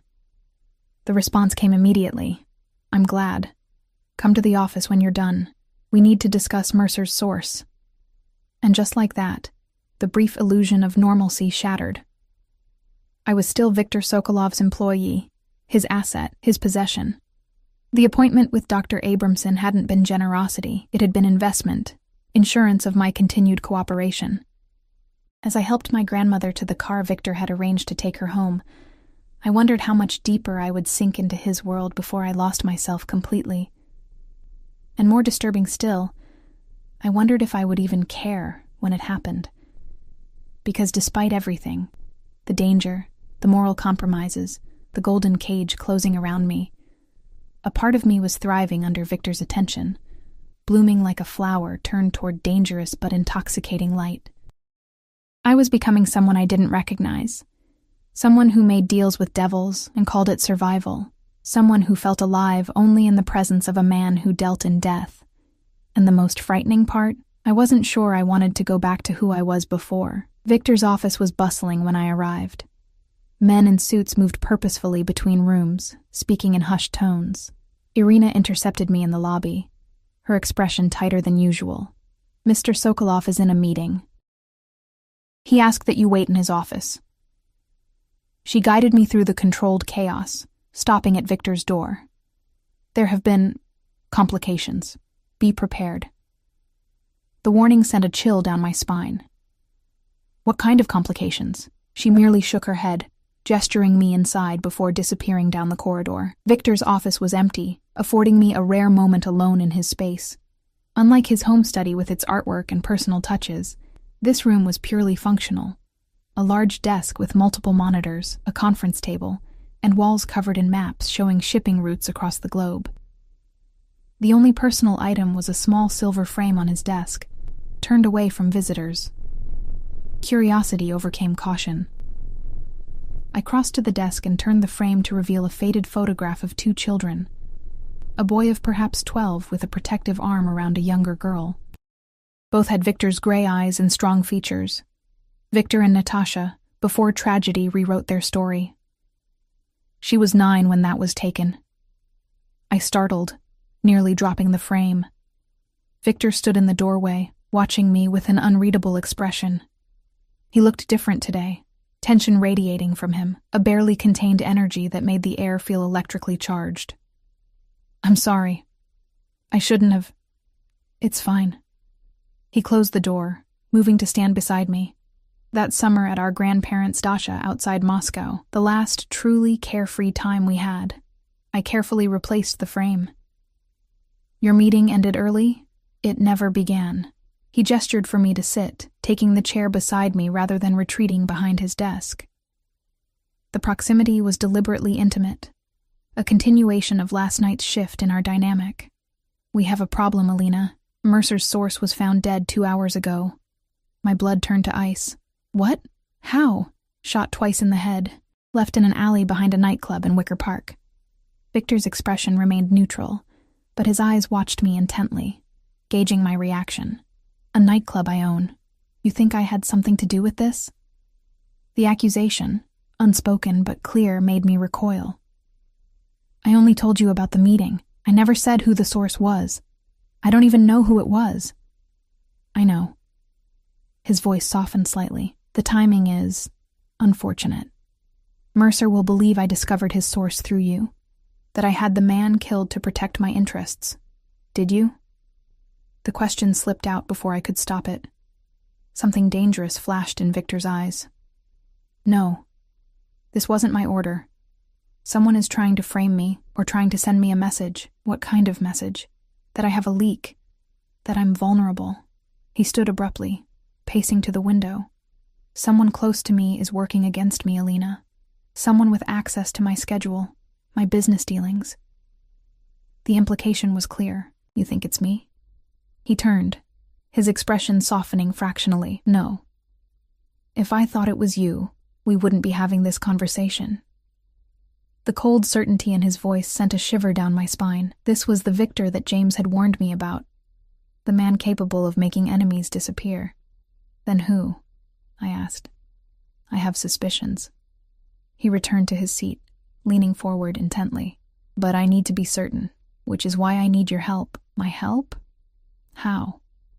Mercer trusts you. He'll contact you when he learns about his source. I need you to meet with him. Find out what he knows, what evidence he still has. I stood, anger overriding fear. No, I won't do that again. Using me to spy on James once was bad enough. I won't. Your grandmother's new treatment begins tomorrow. Victor's voice was soft, but the threat unmistakable. Experimental protocols can be unpredictable, side effects, complications. My hands curled into fists. You're threatening her again? After everything I've already done for you? I'm ensuring your cooperation in a matter that threatens everything I've built. He rose as well, towering over me. This isn't just business, Alina. This is survival.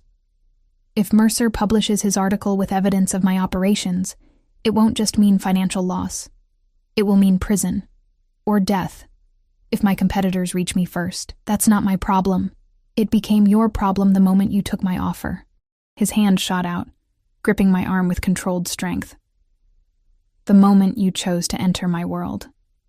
We stood frozen, locked in a silent battle of wills, his fingers burning through the thin fabric of my sleeve. I should have been terrified, should have been planning my escape. Instead, some traitorous part of me responded to his intensity, to the raw power emanating from him. Let me go, I whispered. To my surprise, he did, his hand falling away as he took a deliberate step back. I'm not the monster Mercer paints me to be, Alina. Yes, I've done things the law would condemn. I've hurt people who betrayed me, but everything I've built, everything I am, comes from necessity, from survival. Survival doesn't justify everything, Victor. It does when the alternative is watching everyone you love die. His voice hardened. I was 17 when the Bratva killed my parents for refusing to pay protection money. 19 when they came for Natasha after I began building my own organization to fight back. I know exactly what's at stake here. The raw pain in his confession silenced me. For the first time, I glimpsed the full picture of what had shaped Viktor Sokolov. Not just ambition or greed, but trauma, loss, and the brutal education of someone who'd learned early that power was the only protection in a violent world. I'm sorry about your family, I said finally. Truly. But that doesn't give you the right to use my grandmother as leverage. No, it doesn't.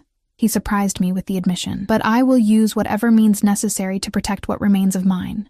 My organization. My people. He paused, his gaze intensifying. You. I'm not yours to protect, I insisted, though the words sounded hollow even to my own ears. Aren't you?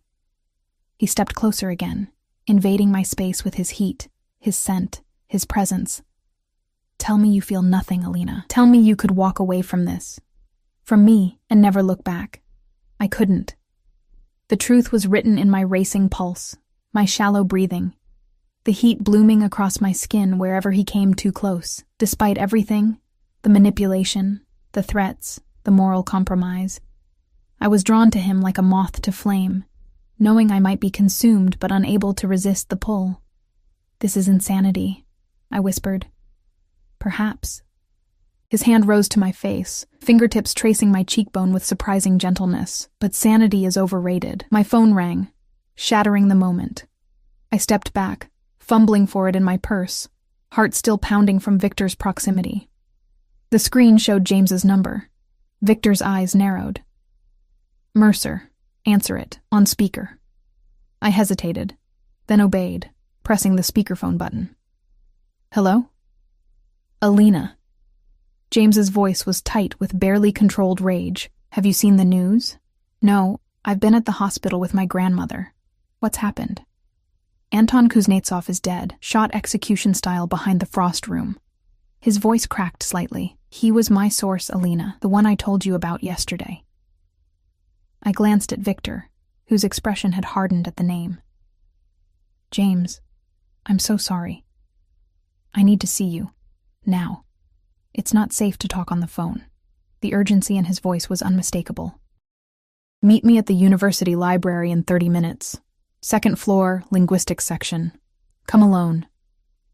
The call ended before I could respond. Victor was already moving, pressing a button on his desk phone. "Mikhail, I need surveillance on Northwestern University Library. Immediately." "You're not sending me there," I protested. "No, I'm going with you." He opened a cabinet, removing what I recognized with a shock as a handgun. "Kuznetsov was my head of security until 3 months ago. If he was Mercer's source, the threat is far more serious than I thought." "I'm not getting in the middle of a shootout, Victor." He tucked the gun into a shoulder holster beneath his suit jacket. "There won't be one. We'll observe from a distance. I need to know what Mercer knows, what evidence Kuznetsov gave him before he died." "And then what? You'll have James killed too?" The question was out before I could stop it. Victor stilled, his eyes meeting mine with chilling intensity. "Is that what you think of me? That I solve all my problems with bullets?" "I don't know what to think anymore," I admitted. "I'm in so deep I can't see daylight." Something softened in his expression. "I don't want Mercer dead, Alina. I want him neutralized. There are other ways to accomplish that." Before I could respond, Mikhail appeared at the door, car keys in hand. "The car is ready, sir." The ride to Northwestern passed in tense silence.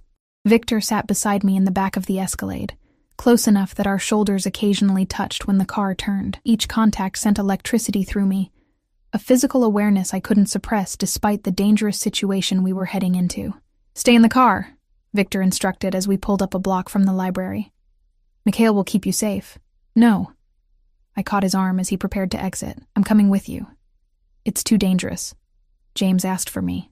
If he sees you instead, he'll run." I held his gaze steadily. "Let me talk to him. I'll find out what he knows." Victor studied me for a long moment. "You'd do that willingly? Help me against your former lover?" The question carried weight beyond the immediate situation. It was a test of where my loyalties truly lay. "I'm already complicit," I said finally. Might as well see it through. Something like approval flickered in his eyes. "Very well. But we do this my way. You wear a wire so I can hear everything. I'll be close enough to intervene if necessary." 15 minutes later, wired with a tiny transmitter hidden beneath my sweater, I climbed the stairs to the library's second floor. The linguistics section was deserted, rows of bookshelves creating a maze of secluded study nooks and hidden corners. Alina. James materialized from between shelves, grabbing my arm and pulling me into a small study alcove. "Thank God you came." "James, what's going on? You're scaring me." The fear in my voice wasn't entirely feigned. He ran a hand through his hair, eyes wild with a combination of grief and adrenaline. "Anton is dead. Shot twice in the head. Professional hit. He was supposed to give me the final evidence I needed. Shipping manifests, bank transfers, everything proving Sokolov's operation. I don't understand what this has to do with me," I said, conscious of Victor listening to every word. James grabbed my shoulders. "It has everything to do with you. You're in danger, Alina. Sokolov must know you talked to me. He'll assume you leaked information." "No, he wouldn't," I began, only to be cut off. "Listen to me." James's voice rose, drawing a sharp shh from a nearby student. He lowered his voice to an urgent whisper. "I can protect you. I have contacts at the FBI. They can put you in witness protection. But we have to move now before Sokolov realizes you're gone." "Witness protection?" I stared at him. "James, I haven't witnessed anything. I've only worked for him a few days." That's not true, is it? His eyes narrowed. You've seen things, heard things. That's why you reached out to me yesterday. You realized what kind of man you're really working for. The trap was so obvious, I almost laughed. James wasn't concerned for my safety. He was fishing for information, trying to turn me into his new source. I reached out because I thought we could be friends again. I said carefully. Nothing more. Bullshit. His grip on my shoulders tightened painfully. You know something, Alina. Something important enough that Sokolov had Anton killed to protect it. You're hurting me. I tried to pull away, suddenly truly afraid of the desperation in James's eyes. Tell me what you know. His voice rose again, drawing stares from across the room. What did you see? What did you translate for him? Names? Shipping routes? Nothing. I told you, I just started working for him. Liar. He shoved me against the bookshelf, sending volumes of linguistic theory tumbling to the floor. Anton is dead because of you, because you warned Sokolov about our meeting. Cold fear washed over me as I realized James was unraveling, his judgment clouded by grief and obsession. Where was Victor? Could he hear what was happening? James, please, you're not thinking clearly. I should have known. He spat, his face contorted with anger. Once a Russian sympathizer, always a Russian sympathizer. Is that it? Or did Sokolov find another way to buy your loyalty? Is he fucking you, Alina? Is that your price? The crude accusation hit like a slap. I shoved him hard, creating space between us. You need help, James. This isn't you. This is exactly me. He reached into his jacket, and my blood froze when I glimpsed metal.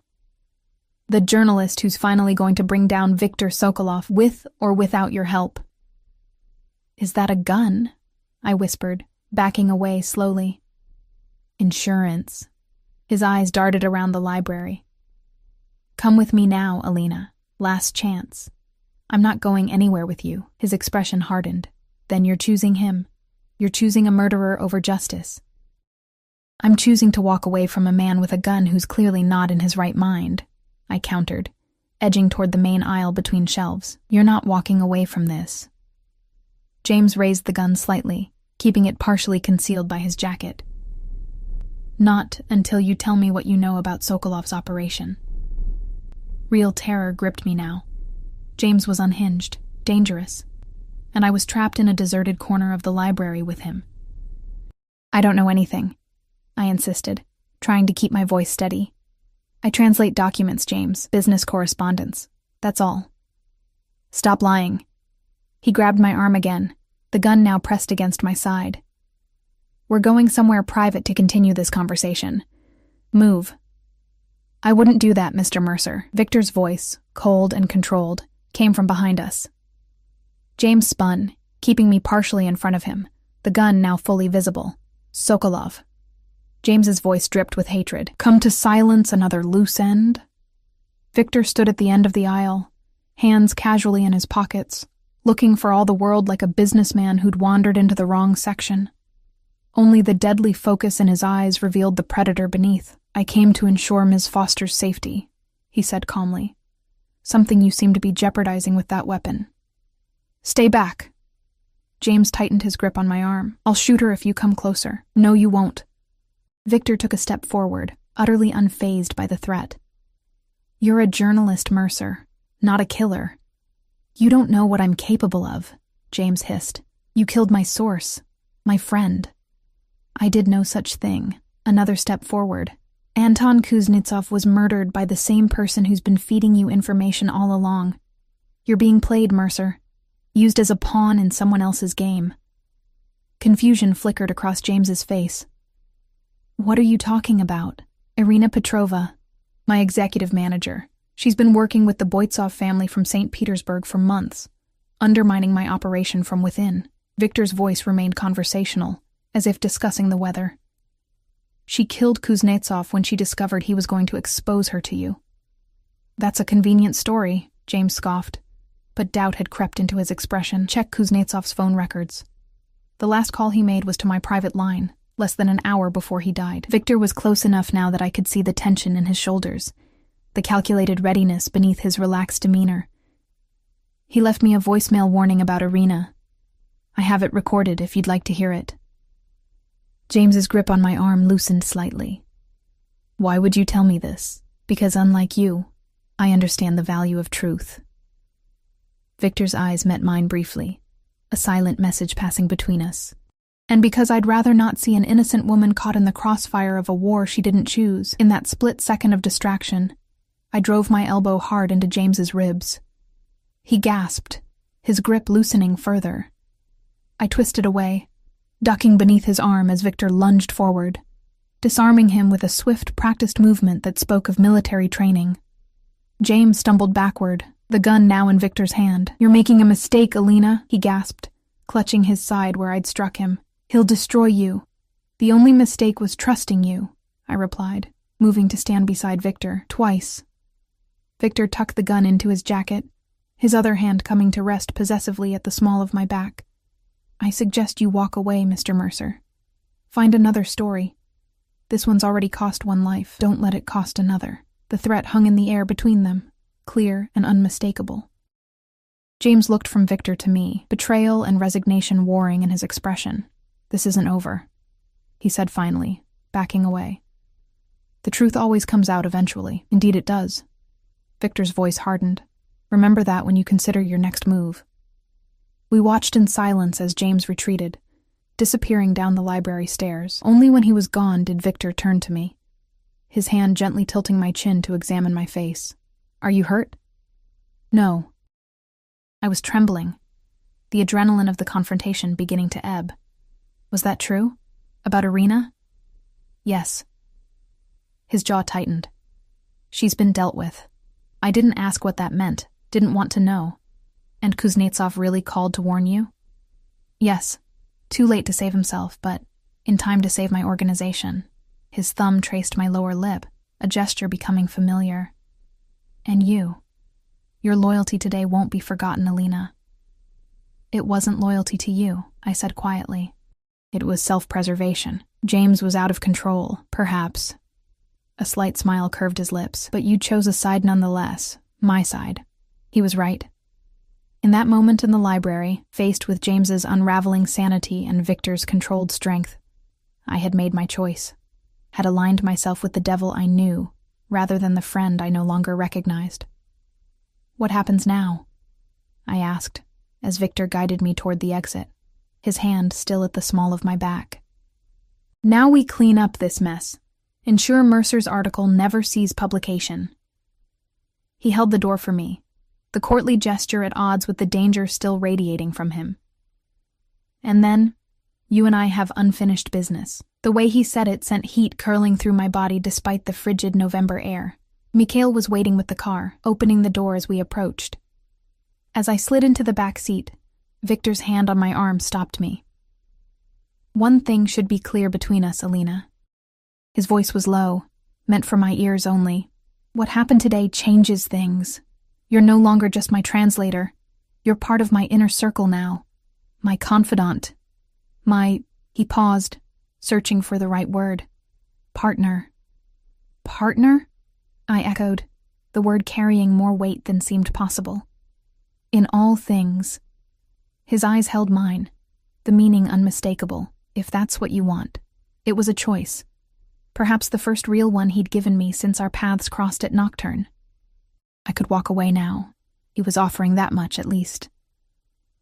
Return to my struggling existence, my grandmother's uncertain care, my dreams deferred, or I could step fully into Viktor Sokolov's world, with all its darkness and danger, and unexpected moments of light. Become the woman at the wolf's side, both his weakness and his strength. I want it, I said finally, the truth releasing something tight in my chest. God help me.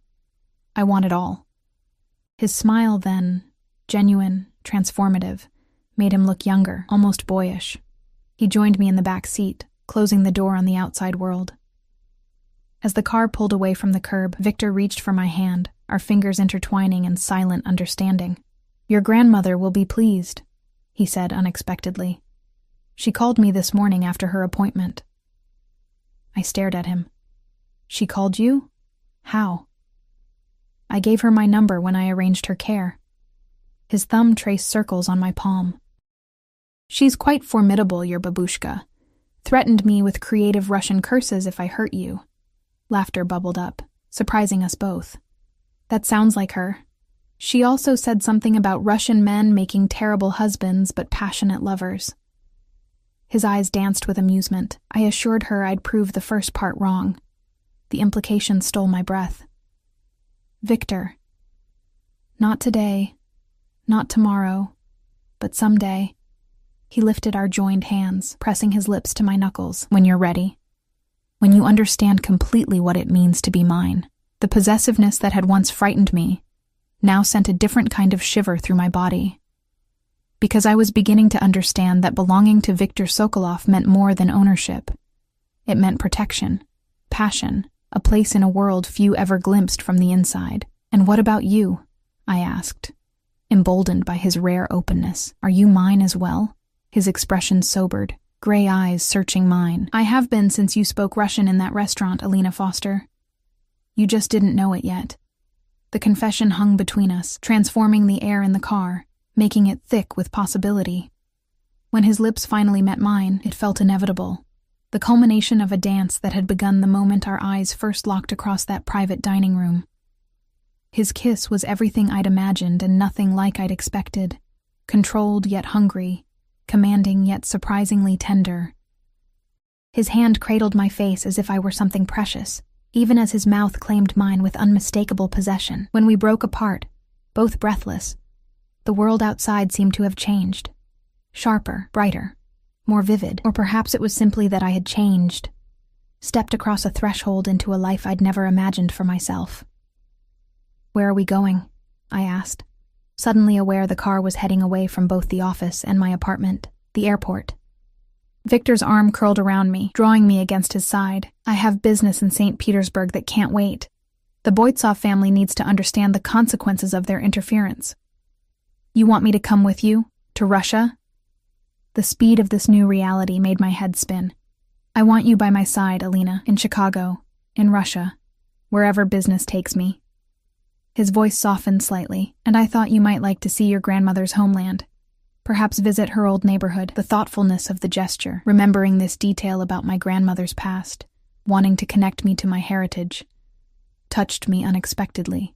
It was these glimpses of the man beneath the power that had drawn me to him from the beginning. Yes, I said simply. I'd like that.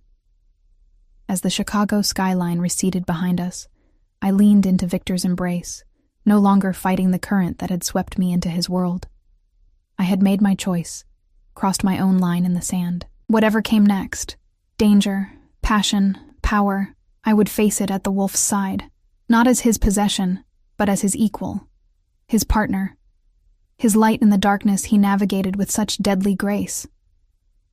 And if that meant embracing parts of myself I'd never acknowledged, the hunger for power, the thrill of danger, the willingness to bend moral boundaries, then so be it. We were all shaped by our choices, by the compromises we made to protect what mattered most.